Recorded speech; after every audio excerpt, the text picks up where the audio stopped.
So, Mr. Gigi Anubis, can you remember your first time seeing the Daimajin? Yeah, so I think the very first one I probably saw when I was like a young kid. So around the same time that I started seeing Godzilla and Gamera and stuff like that, getting into the giant monster movies. I remember just turning on the TV one day, and this is back when you actually had to turn the knob, like there's no remotes. So um, I remember having something on like this first Daimajin film, and like I was like, wow, this is so crazy cool.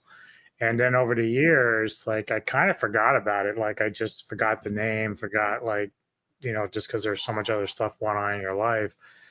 And then probably about 5 or 6 years ago, when Tubi really started becoming a thing, you start seeing these films pop up on there a lot.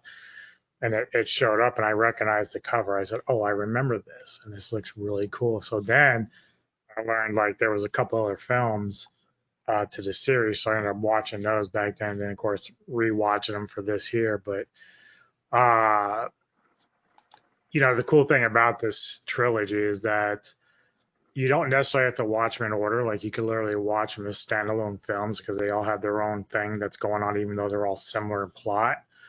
But you don't have to watch like the first one to get the second one or the third one. They can just watch Mm-hmm. whatever you want. And actually, it's funny because I watched Return and Wrath first before I went and found a stream for the first one. And it's funny how this first one is so much darker and scarier than the other ones, Mm-hmm. which is kind of interesting. So, yeah. Yeah.